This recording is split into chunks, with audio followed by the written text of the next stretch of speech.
Merci de prendre le rendez-vous de l'information sur Zaï TV, mesdames, messieurs. Bonsoir. Le Bénin a célébré ce 3 mai 2026 la 33e édition de la Journée mondiale de la liberté de la presse à l'instar de nombreux pays à travers le monde. Le point de la célébration, initié par la Haute Autorité de l'Audiovisuel et de la Communication, acte dans ce 19h. La communauté vaudou du Bénin a élevé le président Patrice Talon, chef de l'État, chef du gouvernement, à la dignité de rôle d'honneur à l'issue d'une cérémonie tenue ce 2 mai à Cotonou, le point de la cérémonie de distinction dans ce journal. En sport, la 27e journée de la Celtics League 1 de football a connu son épilogue ce week-end. Le récapitulatif des résultats vous est proposé dans cette édition. Apprendre chauffeur, c'est sentier. Oui, c'est sentier.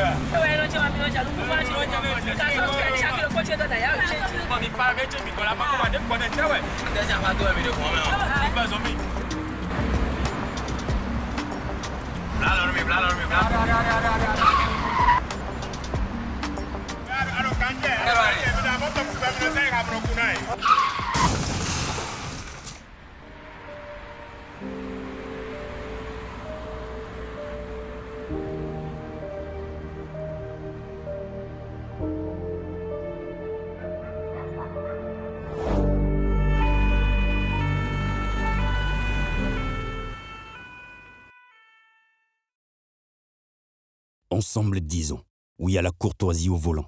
Stop à l'excès de vitesse, à la distraction au volant et à l'incivisme sur la route. Tu viens d'avoir le bac ou tu veux te reconvertir dans un domaine d'avenir, faire le choix du numérique et rejoindre l'école supérieure d'administration, d'économie, de journalisme et des métiers de l'audiovisuel, ESAE. De nouvelles filières sont disponibles dès cette rentrée: informatique et multimédia, informatique industrielle et maintenance, réseau informatique et télécommunications, système informatique et logiciel, sans oublier les filières initiales: administration générale, administration des finances, administration des affaires, sciences juridiques, sciences économiques, sciences de gestion, journalisme et métiers de l'audiovisuel. ESAE est disponible sur 4 sites: Cotonou-Badjoumendé, Cotonou-Akpakpa, Abomey-Calavi et Parakou. Pourquoi choisir l'ESAE? Des formations conçues pour le marché de l'emploi, des enseignants expérimentés et passionnés, des infrastructures modernes avec équipement de pointe, des opportunités de stage et d'emploi garanties. Les inscriptions sont en cours et les places sont limitées. Ne rate pas ta chance, donne vie à tes ambitions avec l'ESAE. Contacte-nous vite par appel ou par WhatsApp au 01 98 98 14 00 ou via email scolarité@esae.bj et visite notre site web www.esae.bj. Ton futur commence maintenant avec l'ESAE. Tu investis dans un avenir professionnel, concret et sécurisé. ESAE, l'excellence à un nom.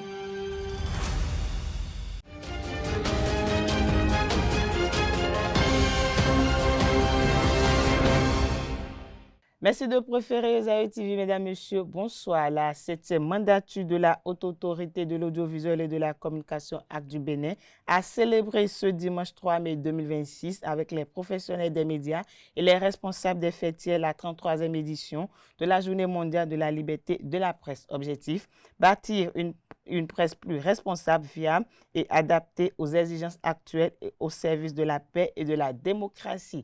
Le reportage avec Elisabeth Iladia, Quentin Amousso. C'est une opportunité de réunion alliant échanges conviviaux et mémoire commune. La Journée internationale de la liberté de la presse est également l'occasion pour les professionnels des médias du Bénin de se projeter face aux défis de la corporation. L'impact de l'intelligence artificielle sur la presse et les médias interpelle notre secteur sur les défis liés aux mutations numériques, à la désinformation et à la fragilité économique des entreprises de presse. Au Bénin, les médias restent confrontés à plusieurs difficultés, à savoir faiblesse des ressources financières, baisse des recettes publicitaires, précarité des conditions de travail des journalistes et défis de la transition numérique. Pourtant, il ne peut y avoir de démocratie forte sans une presse libre, responsable et viable. La trêve politique introduite dans la récente révision de la Constitution invite les acteurs des médias à anticiper et repenser autrement à l'exercice du métier dans ce domaine. Désormais, il y a trêve politique. Et vous savez très bien que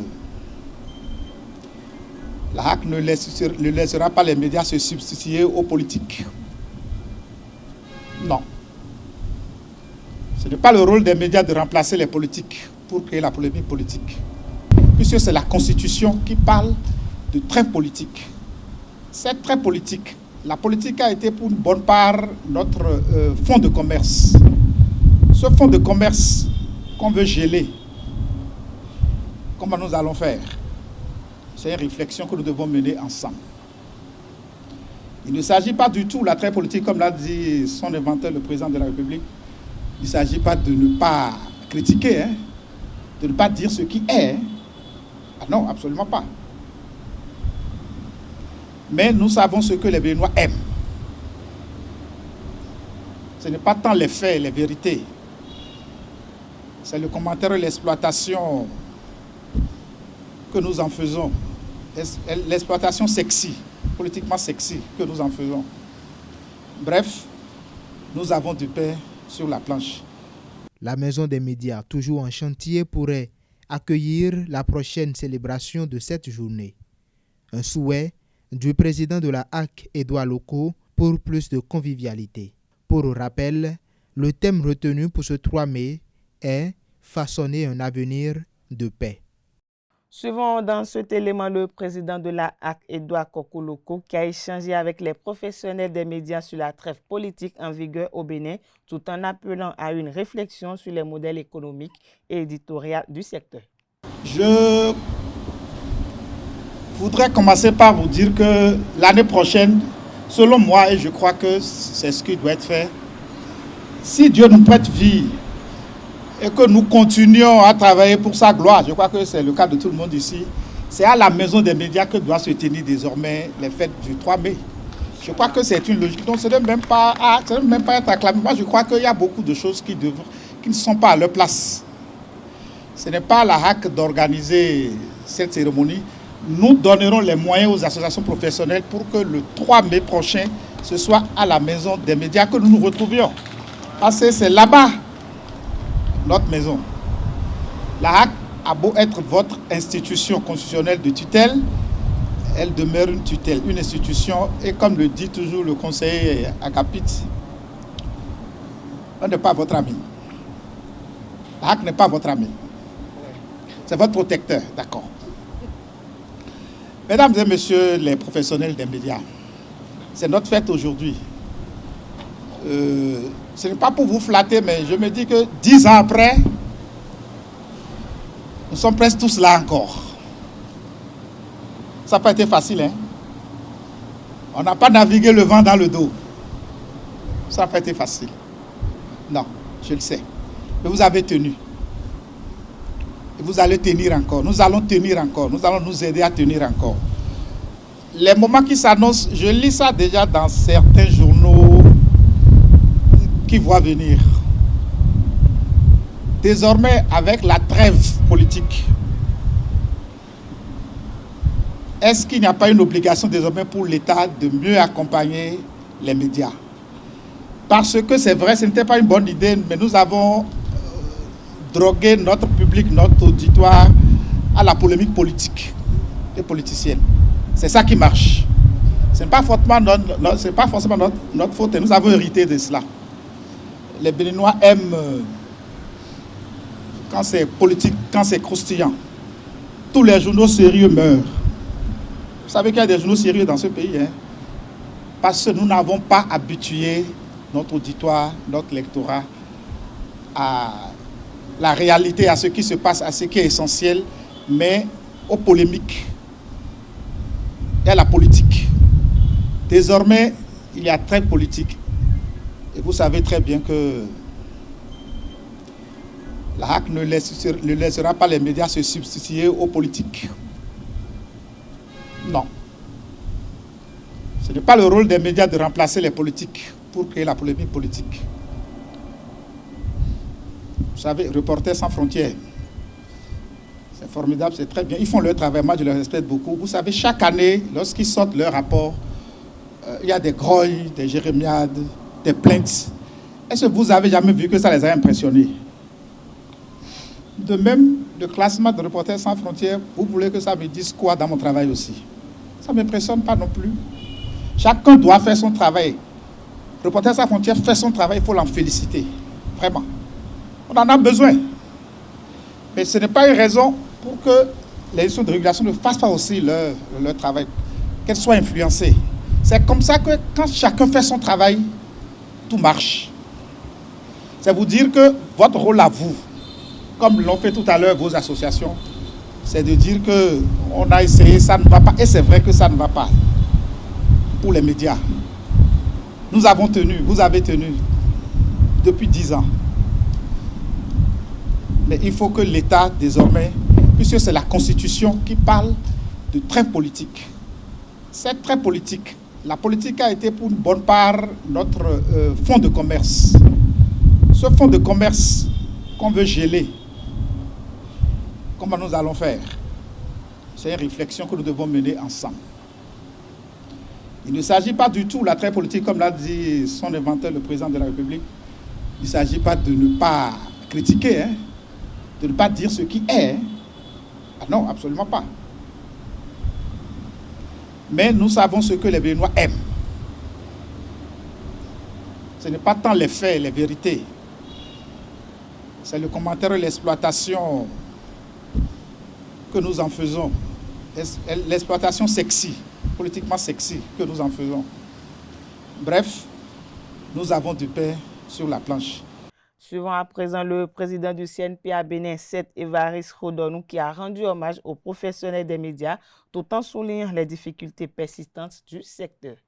Je rends hommage à tous les professionnels des médias du Bénin qui accomplissent souvent, dans des conditions difficiles, leur mission d'information au service de notre démocratie. Le thème retenu cette année par l'UNESCO, informer dans un monde nouveau.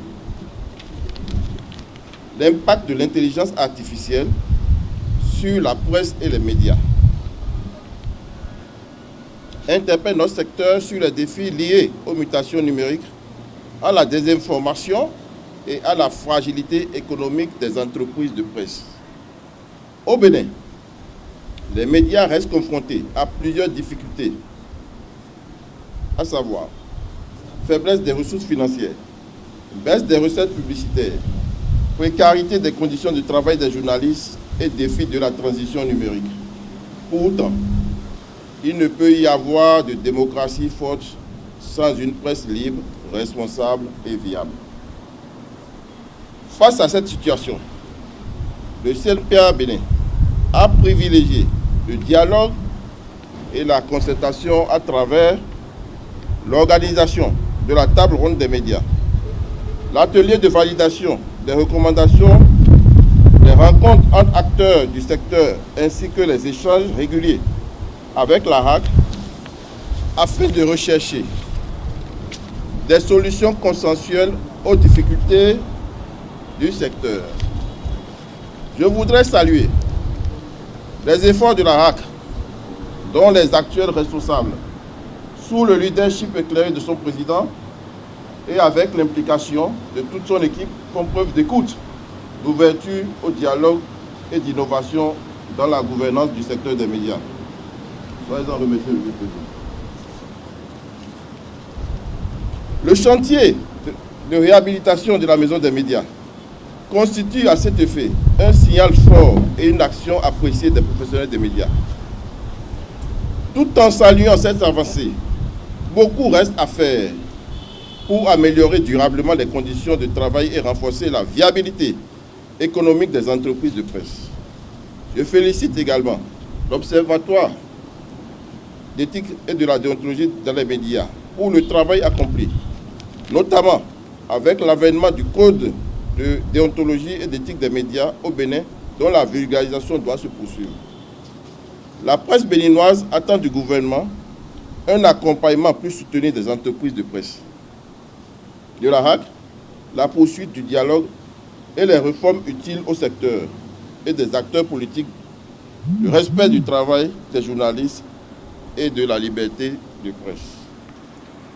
En cette journée symbolique, j'invite tous les professionnels des médias à demeurer attachés aux valeurs d'éthique, de responsabilité, de professionnalisme pour une presse forte au service de la démocratie et du développement. À l'instar de la communauté internationale, le Bénin a célébré ce dimanche 3 mai la 33e édition de la Journée mondiale de la liberté de la presse. L'édition 2026 est marquée au Bénin par une vive inquiétude face au recul de l'espace médiatique. Le pays a perdu 21 places au classement Reporters sans frontières 2026, passant de la 92e à la 113e position. Au micro de Francis Lafamie, le consultant politique et ancien conseiller à la HAC Agapit Napoléon Mafourican estime pour sa part que la liberté de presse est un acquis au Bénin, suivant un extrait de son argumentaire. Au Bénin, oui, on peut dire que la liberté de presse est un acquis. C'est déjà un acquis. Après, il y a des facteurs qui l'inhibent un peu, facteurs économiques, facteurs sociaux. Nous nous connaissons tellement, on n'a pas envie de vous toucher quelqu'un, il va passer par un autre.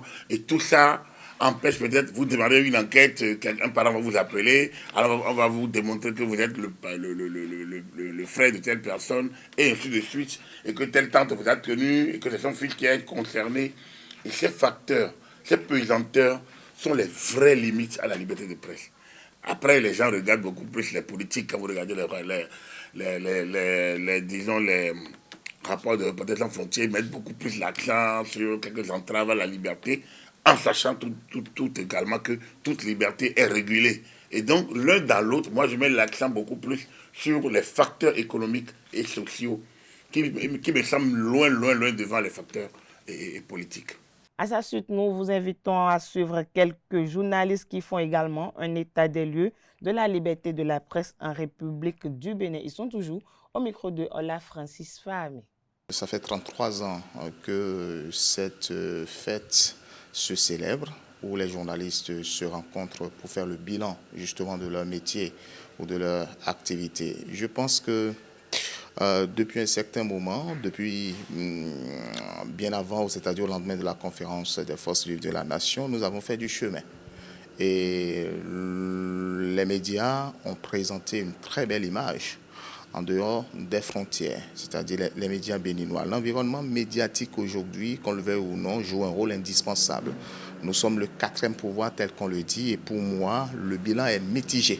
En Afrique en général, et précisément au Bénin, on a remarqué des avancées vraiment notables en ce qui concerne l'exercice du métier de journaliste. Il y a des avancées qu'on a eu à noter. Toutefois, il reste des défis qui persistent. Quand on va parler de défis, il y a des contraintes liées à l'économie, des contraintes économiques. C'est vrai que il faut dire la vérité dans certains formats. Il faut savoir dire certaines vérités. Mais aujourd'hui, on n'a pas peur de dire ce qu'on pense, de dire la vérité, de dire les faits tels qu'ils sont. Parce que au Bénin, on peut quand même dire ce qui se passe. Même si certains pensent qu'on est quand même cloîtré dans un format où on fait de la communication. Mais non, le journaliste peut dire la vérité, s'exprimer et informer le public. Lorsque nous prenons la liberté, parce que vous parlez de la liberté de la presse, la liberté n'est jamais acquise. C'est que nous gagnons au jour le jour le mot liberté, le concept liberté, parce qu'il n'y a pas un média libre sans un média responsable. Donc je pense que personnellement, il faut que chacun puisse savoir le rôle qu'il a à jouer, le rôle indispensable qu'il a à jouer et la contribution importante qu'il doit apporter à ce métier. Il faut plus en plus de lois venant de l'Assemblée. Il faut plus en plus de réglementation venant aussi de la RAC. Il faut plus en plus d'aide venant de nos autorités, venant de l'ODEM même, pour donner un peu de sécurité. Je suis fière d'être journaliste dans la mesure où je fais le nécessaire pour exercer le métier, enfin selon les règles de l'art, selon les règles de la déontologie et de l'éthique qui régissent bien évidemment le secteur. Je l'annonçais à l'entame de cette édition, le comité des rites vaudou du Bénin a élevé le président Patrice Talon, chef d'État, chef suprême des armées, à la dignité de renom d'honneur. Une reconnaissance à la fois symbolique et hautement spirituelle pour Patrice Talon. La communauté vaudou du Bénin a salué une décennie d'action en faveur de la réhabilitation et de la promotion des religions endogènes sur le président du Bénin. À la faveur d'une cérémonie organisée ce week-end, Maouyon Kakbou a précisé les motivations de l'élévation du président en fin de mandat au rang de renom d'honneur. Selon le président du comité des rites vaudou du Bénin, la gouvernance du chantre de la rupture a su replacer la culture et les traditions au cœur du projet national. Maouyon Kakbou cite notamment les réformes engagées depuis 2016 qui, d'après lui, ont permis de faire passer le vaudou de l'ombre à la lumière en lui redonnant sa place dans l'identité béninoise et sur la scène internationale. L'élévation au rang de renom d'honneur constitue l'une des plus hautes distinctions de la communauté vaudou d'après Maouyon Kakbou. Elle récompense les personnalités dont les actions ont durablement impacté la préservation et la promotion des traditions.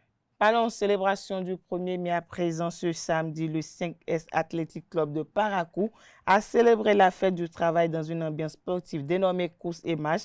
Du 1er mai, les participants ont parcouru 3,5 et 8 km, une initiative qui allie bien-être, cohésion et célébration du travail. Le reportage avec une équipe de la télévision Esaü TV Parakou, Mouidine Lawani et Elvic Ngbetoro pour le compte-rendu. 1er mai 2026 dans la cité des Kobourou. Bonjour internautes de Esaü Télévision, nous sommes actuellement au Salésianum de Baka où va se dérouler dans quelques instants la course et marche du 1er mai, une organisation du 5S Club Athlétique qui va permettre aux coureurs de célébrer autrement la fête du travail. Le plus important ici n'est pas de finir premier, mais de finir dans le temps et également en bonne santé. Sans plus tarder, écoutons les premiers mots du président de ce club. Comme annoncé, nous sommes déjà avec le président du club. On va écouter avec ces mots ce qu'il en est de la course et marche du 1er mai. Bonjour président. Bonjour monsieur le journaliste. D'accord, veuillez vous présenter s'il vous plaît. Je suis Daniel Deyimbo, religieux et prêtre de la congrégation des Oblats de Saint-François de Sales. Je suis le président du club 5S Athletic Club. Et quand on parle de la course et marche d'aujourd'hui, que peut-on retenir? On peut retenir que la santé rend heureux. Donc nous sommes là pour chercher la santé, nous sommes là pour nous refaire, pour prendre soin de notre corps, de notre esprit et de notre âme. Quels sont les kilomètres disponibles pour cette course? Nous avons prévu 3 km, 5 km et 10 km. D'accord, merci beaucoup. On va suivre la course et voir ce qu'il en est par la suite. Merci beaucoup.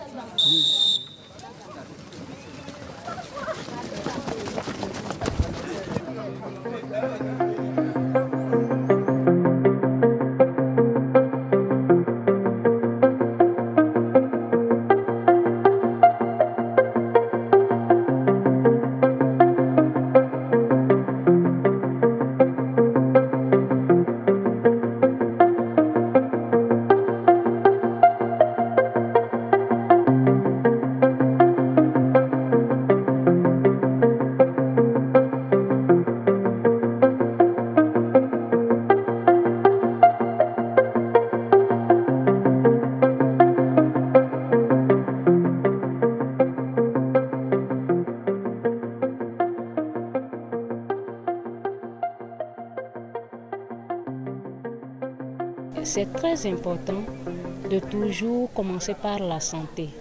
Toute chose commence par la santé.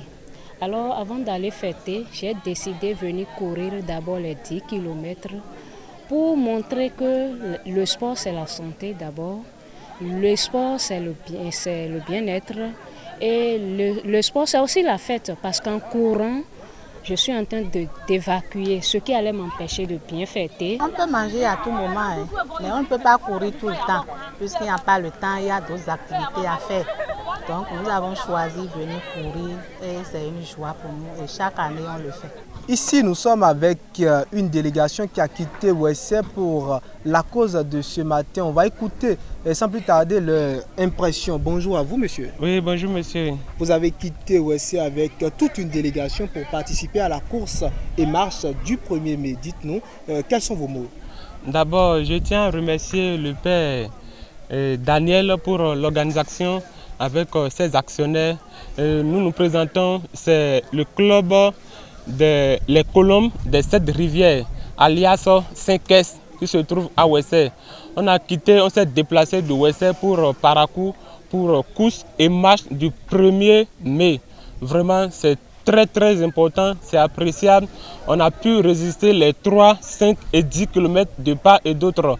Donc nous profitons de l'occasion pour inviter tout un chacun de nous qui nous suit que d'ici l'année prochaine ou déjà en février pour Marathon Salésien, nous invitons tout le monde à y participer, à prendre part.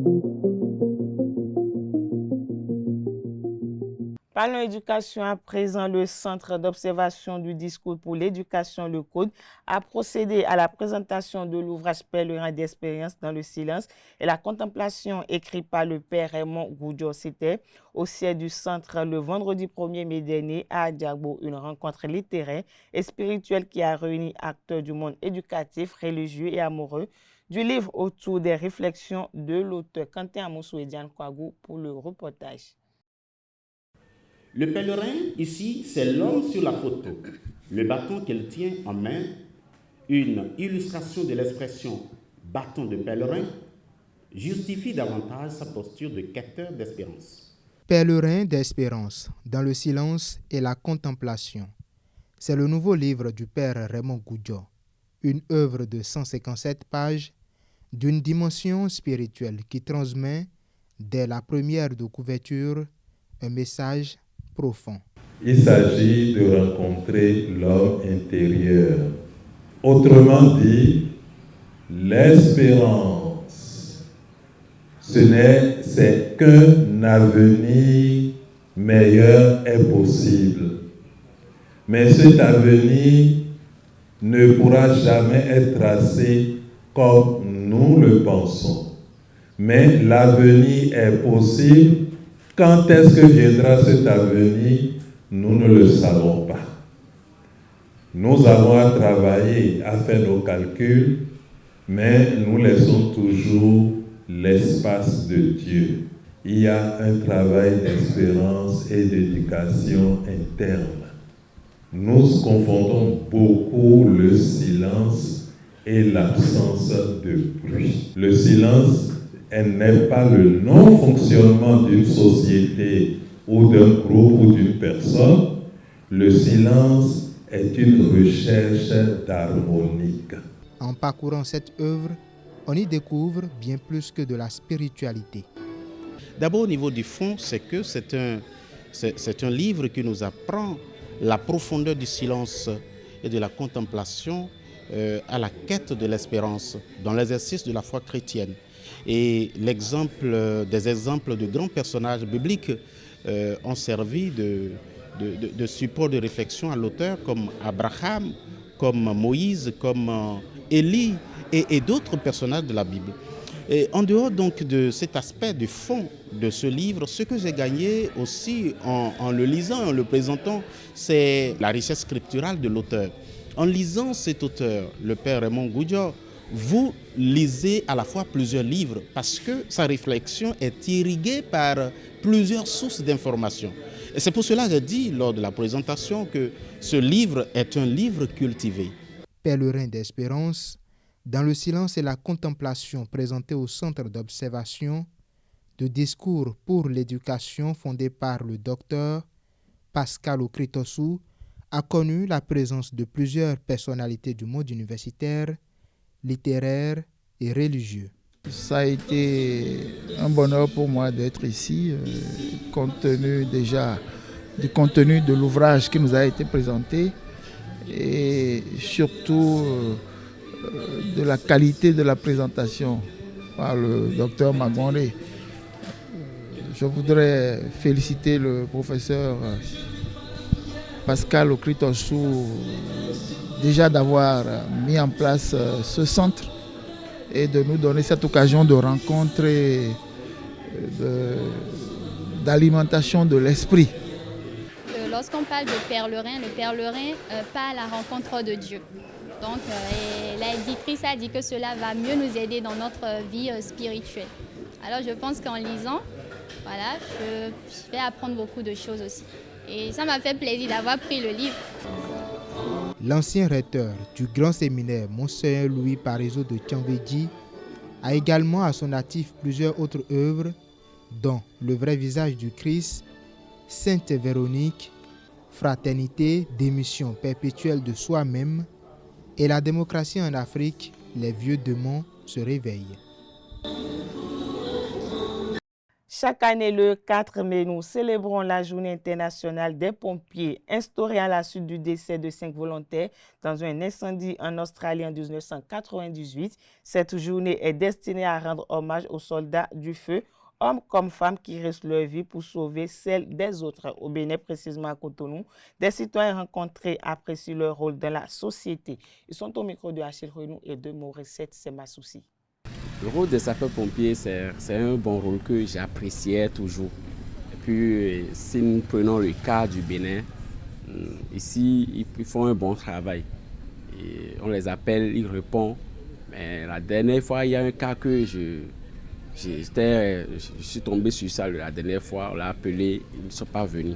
Donc après tout, ils ont dit que c'est parce qu'il y a des faux qu'ils appellent et arrivés là-bas sur le terrain, ils ne voient rien. Que la dernière fois, quelqu'un les a appelés, soi-disant, il y a un accident, mais arrivés là-bas, ils n'ont rien vu. Que c'est pourquoi, quand on les appelle des fois, ils sont en retard. Donc, c'est ça, moi, je n'apprécie pas. Sinon, ils font un bon travail. Par rapport aux pompiers, et qu'ils ont éteint les feux, eux, ils travaillent bien. Chez eux, c'est à 100%. Derrière notre mairie, 8e arrondissement ici maintenant, il y a une maison qui a été incendiée par leur gaz. Vous voyez, ils sont venus. Bon, si on les a appelés pour dans 20-25 minutes, ils sont déjà là pour éteindre. Vous voyez, et ils ont bien maîtrisé. Quand il n'y a pas sapeur-pompier, je pense que quand il y a un incendie quelque part, c'est fini ça. Mais quand il y a les sapeurs-pompiers, et il y a un incendie quelque part, les sapeurs-pompiers viennent éteindre le feu. Donc, leur travail est très bon. Risquer leur vie pour sauver la vie des autres. Et c'est une bonne initiative, c'est un bon travail. Je les encourage et je les remercie pour leur travail de tous les jours. Ce n'est pas donné à n'importe qui de laisser sa famille, bien de risquer sa vie pour sauver un autre. Par exemple, moi, des cas, moi je ne peux pas laisser ma vie et sauver d'autres. Il faut que je dise pour moi d'abord. Leurs travails sont efficaces. Et surtout au Bénin, on remarque que les sapeurs-pompiers, ils travaillent, ils ont des matériels auxquels, quand ils viennent, ils travaillent. Mais ça, ils ont de la lenteur dans leurs activités. On remarque que quand on les appelle, ils n'arrivent pas très vite. Donc je prie pour que, si l'État peut les aider à bien venir à notre secours, dans l'immédiat, ce sera aussi très bien pour nous. J'ai vécu une dans ma vie et c'est pour la première fois. Et sur les Toffines là-bas, l'école l'a dit, derrière l'école là. Et les gens sont en train de brûler, il y a pas eu des erreurs comme ça. Et la maison a pris feu, ils sont en train de peler les sapeurs-pompiers jusqu'à 4h à 5h, personne n'a pas venu. Jusqu'à une personne sont morts là-bas. Mais de toute manière, moi aussi je savais qu'il ne veut pas sauver tout le monde dans le monde. Il peut faire ce qu'il peut, mais il ne veut pas sauver tout le monde. 34 officiers ont été promus à de nouveaux grades au sein des forces armées béninoises. Selon les informations, ces promotions, dont les effets s'échelonnent principalement entre 2024 et 2025, portent sur l'élévation de plusieurs militaires au grade de sous-lieutenant, lieutenant et grade assimilés. Dans les rangs de l'armée de terre, 4 élèves officiers accèdent au grade de lieutenant ou de médecin lieutenant, tandis que 21 autres sont promus sous lieutenant. La Marine nationale enregistre pour sa part 2 promotions avec la nomination d'un officier au grade d'enseignant de vaisseau de première classe et d'un autre au grade d'enseignant de vaisseau de deuxième classe. Du côté de la garde nationale, 6 élèves officiers sont élevés au grade de sous-lieutenant. L'armée de l'air compte quant à elle un nouveau sous-lieutenant à l'issue de cette vague de nomination. Conformément aux dispositions du décret, ces promotions ouvrent droit à une revalorisation salariale dans les conditions prévues par les textes en vigueur. La mise en œuvre de cette mesure a été confiée au ministre délégué chargé de la Défense nationale, Alain Fortuné-Noati, ainsi qu'au ministre d'État chargé de l'économie et des finances, Romuald Wadagne. Cette édition se poursuit hors de nos frontières à présent en République démocratique du Congo. C'est une démonstration de force du parti présidentiel qui a eu lieu ce 4 mai dans les rues de Kinshasa. Une mobilisation pour soutenir les sanctions américaines visant l'ex-président Joseph Kabila, accusé par Washington et par les autorités congolaises de soutenir le M23 dans l'est du pays. Sous la présidence de Félix Tshisekedi, pour rappel, la RDC a conclu un accord minier avec les États-Unis en échange de l'appui dans le domaine de la sécurité. Un deal qui a été critiqué par l'opposition qui voit mal ce rapprochement à 2 ans de la fin du mandat du chef de l'État sur fond de soupçons d'un 3e mandat interdit par la Constitution. Au cœur du cortège, des slogans en faveur d'un changement de Constitution se sont fait entendre. La masse s'est dirigée vers le palais du peuple. Une délégation restreinte s'est ensuite rendue à l'ambassade des États-Unis pour y déposer un mémorandum dont le contenu n'a pas encore été dévoilé. De la RDC direction la France, les élus de la France insoumise étaient réunis à Paris ce dimanche 3 mai 2026 à un peu moins d'1 an de la présidentielle pour désigner le candidat du mouvement de gauche radicale pour 2027. Sans surprise, Jean-Luc Mélenchon portera les couleurs de la France insoumise dans la prochaine course à l'Élysée. Oui, je suis candidat, a-t-il confirmé. Comme en 2022, cette candidature devra récolter 150 000 parrainages citoyens, ce qui devra être une formalité pour le fondateur du mouvement politique. L'ancien sénateur et député s'est dit optimiste sur sa capacité à affronter le Rassemblement national, grand favori du scrutin, qu'il soit mené à l'élection par Jordan Bardella ou Marine Le Pen. C'est l'adversaire principal puisqu'il paraît qu'il va gagner. Mais Jean-Luc Mélenchon a su ne pas croire à une accession de l'extrême droite au pouvoir en 2027. Sport à présent dans cette édition pour boucler, la ville balnéaire de Grand Popo a servi de cadre à la relance de l'Association des vétérans des pays du Golfe de Guinée à travers l'édition 2026 du Festival international du handball des vétérans. Réunis du 1er au 3 mai 2026, les vétérans handballeurs et handballeuses du Ghana, du Togo et du Bénin à travers le festival ont ravivé la flamme de la fraternité et de la solidarité. Le reportage avec Anel Vianney-Dohou et Soli Routein. Tous les 18 mois, nous devons pouvoir nous retrouver pour célébrer la fraternité, célébrer l'humanité et célébrer l'Afrique de l'Ouest. C'est donc sur ce mot d'espoir que je déclare officiellement lancé ce tournoi des vétérans du handball de l'Afrique de l'Ouest. C'est ainsi que s'est ouvert le Festival international de handball des vétérans du Golfe de Guinée. Après une dizaine d'années de pause, ce rendez-vous majeur renaît et a réuni dans la ville de Grand Popo des centaines de participants venus de 3 pays. Objectif, célébrer le brassage, la solidarité et la fraternité. Une initiative que le Bénin se réjouit d'accueillir. Le Bénin est honoré et toute l'Afrique de l'Ouest s'honore à chaque fois qu'un rendez-vous se fait pour entretenir le brassage, maintenir la solidarité et célébrer la fraternité entre le peuple. Vous êtes venus au Bénin dans un contexte de transition et ça cadre bien avec le renouveau, la relance de votre festival. Et j'espère que le séjour sur la terre, dans la cité balnéaire de Grand Popo, vous fera grand bien et que ce renouveau qui prend des pas ici est parti, il faut ne plus s'arrêter. Le Bénin pays hôte, le Togo et le Ghana ont répondu présents. Plusieurs activités ont meublé ce rendez-vous. Des matchs, des concertations, des moments de réjouissance et bien d'autres qui motivent déjà d'autres nations à rejoindre la barque. Nos amis du Niger, du Burkina et de la Côte d'Ivoire ont sollicité rejoindre le groupe. Donc à terme, on ne sera pas 4, on sera plus que 4. La délégation du GIA n'a pas pu faire le déplacement par souci de logistique. Le bus qu'ils avaient pris est tombé en panne. Une édition qui a réjoui l'ensemble des participants, contents de renouer avec la balle à main. C'était pas gagné d'avance. C'était pas gagné d'avance et je suis très content parce que le premier mandat est déjà, c'est à mon avis le premier festival des lancers incroyables de l'Afrique de l'Ouest. Ça me fait quoi au cœur, ça au cœur de moi. Je suis très content par rapport à ça et je fais l'extérieur pour que je suis là dans les plans. Moi, c'est une joie pour moi. Je vais d'abord dire, ce n'est pas la première édition, on jouait avant et c'est maintenant, c'est un nouveau départ. Et vraiment, avec ce nouveau départ, je suis vraiment très content. Nous avons organisé le match entre le Togo, le Ghana, le Bénin. Le Niger a tout devait venir, mais la dernière minute, le Niger n'était pas présent. Mais nous avons joué, vraiment, il y avait vraiment de l'ambiance.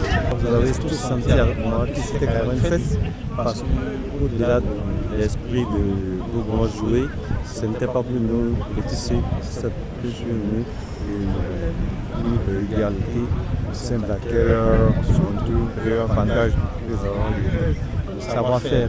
Les organisateurs du Festival international de handball s'engagent donc à perpétuer l'initiative pour un lendemain meilleur du handball en Afrique. Ce festival était également l'occasion de la reprise des activités de l'Association des vétérans des pays du Golfe de Guinée.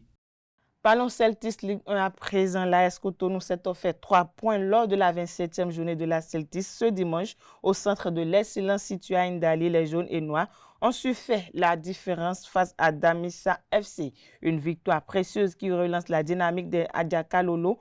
Après le dernier match nul en fin de rencontre, le staff technique des deux équipes revient sur cette performance. Suivez-les au micro de notre reporter sportif Abel Odio. Oui, je vais dire que je suis fier de ce résultat, puisque c'est un match gagné à l'extérieur, 2-0. Mes joueurs se sont bien comportés, ils ont respecté les consignes. Et le match a été gagné sur les petits détails. Pour le premier match, l'objectif c'est de toujours gagner, c'est ça l'objectif.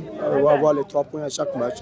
Donc là c'est déjà du passé, on va se concentrer pour la journée prochaine.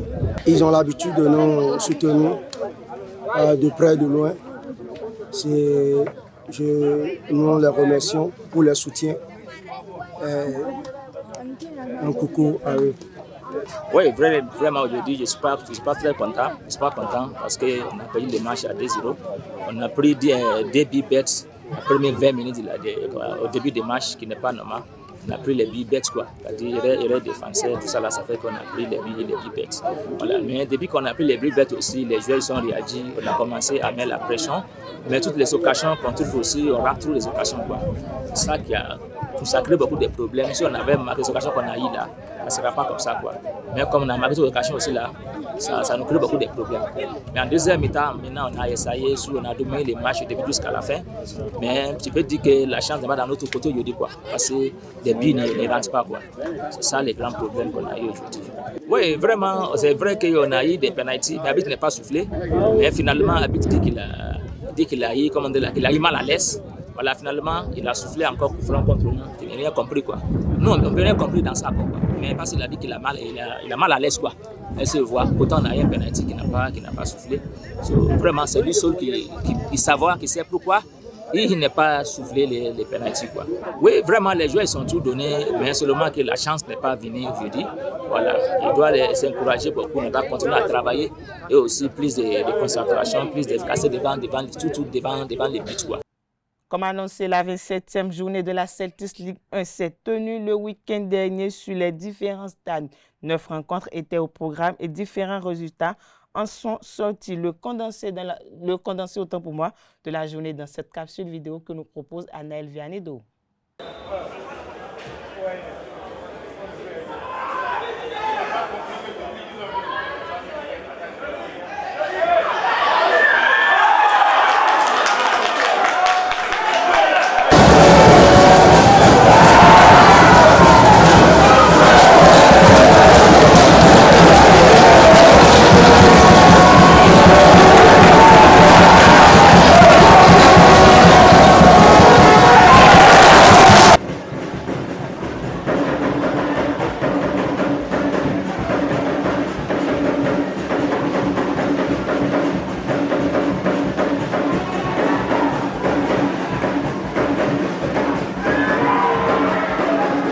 Voilà, c'est sur cette note sportive que prend fin cette édition. C'est tout pour cette édition. Merci pour votre attention. Agréable soirée à tous.